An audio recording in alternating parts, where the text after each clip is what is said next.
Hello everyone and welcome to another episode of Orthodox Adventure with Boyan. I'm the Boyan in question, and today's question is whether Satan can hear our prayers. The question comes from Nicotine Apple, and they ask, can Satan actually answer our prayers? For example, if I'm praying to Jesus for lust, can Satan answer such a prayer?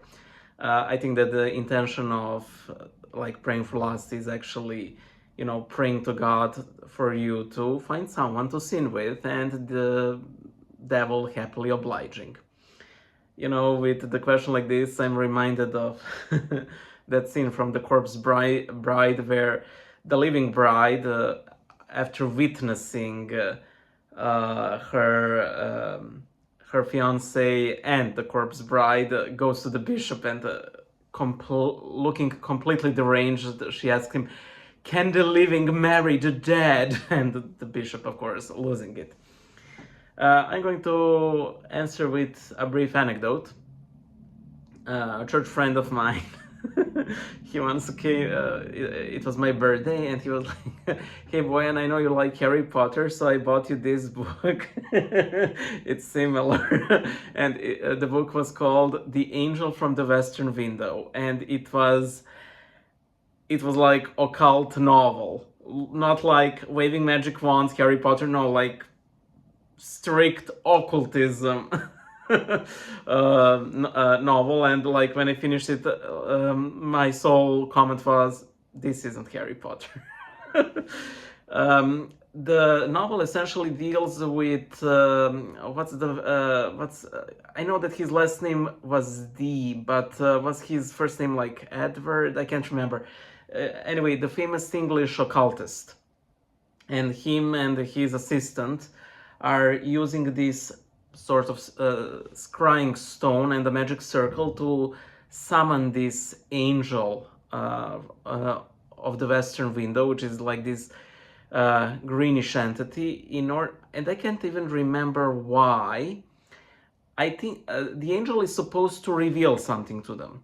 However, they're keeping their conjurations, and the angel is constantly giving them clues how to proceed, and they're following through these clues. However, after quite a long time, they feel that this angel is sort of leading them on, and that there's no end to seeking out this, let's say, treasure. I can't even remember for what purpose they were originally trying to summon that angel.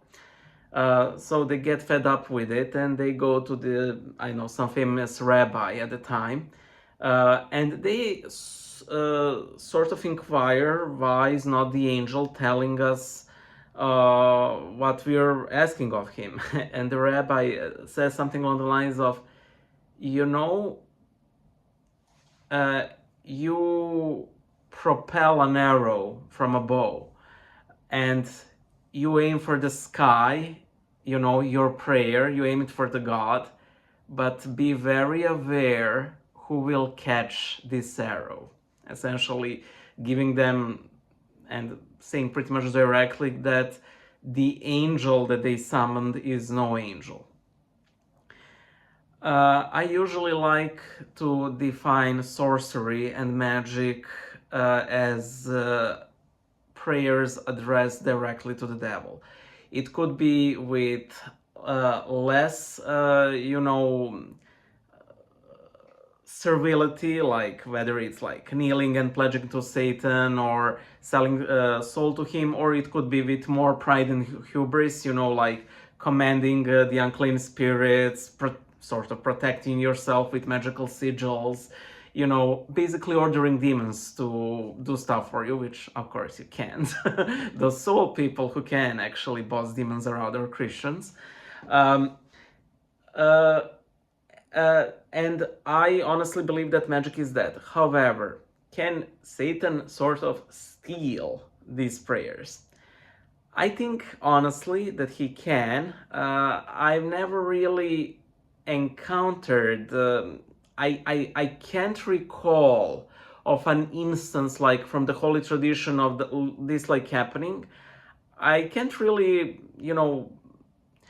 usually when there is a case of somebody asking something off in prayer, sometimes the Lord grants these things in order to teach us a lesson. However, I've never actually heard of like Satan or demons answering it. However, I think that God can allow this, especially when we pray things that we know the Lord like would never really grant, but we still try. I think that the Lord in that case permits for unclean spirits to, do these things in the similar way He sort of permitted, Satan and his demons to kill the family of righteous Job.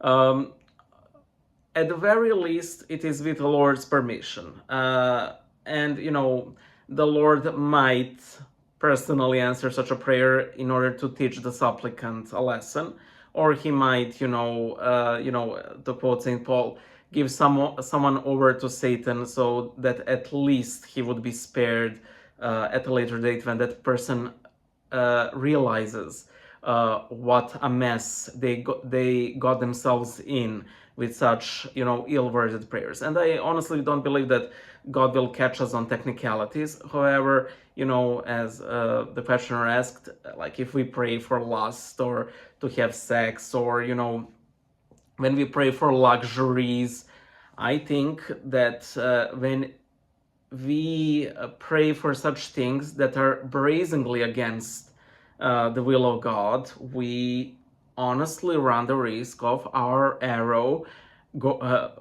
falling into the wrong hands, because we are not listening to God, who was very specific what are we to pray for. Even the things that when we pray for are good, like healings, like resolvement of some issues, even such things, we, add the caveat of thy will be done.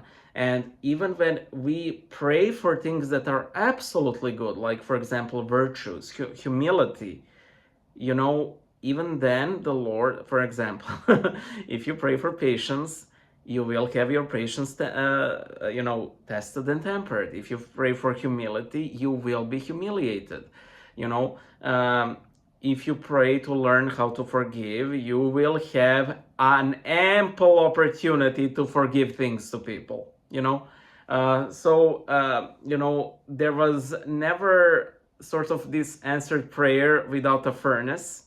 And I'm sort of afraid of saying such things, because I'm essentially tempting the Lord to answer my prayers like that. But I simply have to speak what's on my mind and not invent things in order to dull the edge.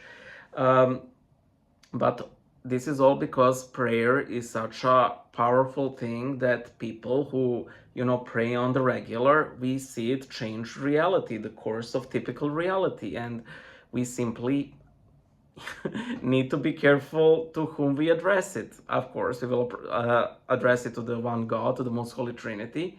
However, also when it comes to things that we pray for, we need to learn patience, humility. We need to pray for only the things that the Lord asks for.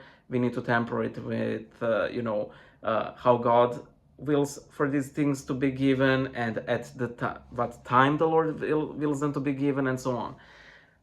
Satan answering things directly is not something that I think a lot of us should worry, because I do believe that the absolute majority of us practicing Christians don't ask for like evil things. I think that at worst, we might pray in our weakness for the ending of life of somebody we really hate, even though that's pretty bad. But even then, I also believe that even when we so much hate some politician, some public figure, or somebody, or a villain, like a major human trafficker, celebrity or something, we are aware that we are asking for something that's objectively evil if we ask for specific harm. So yeah, that's that. I hope I answered your question, and may none of our prayers ever fall into the wrong hands of demons. Bye.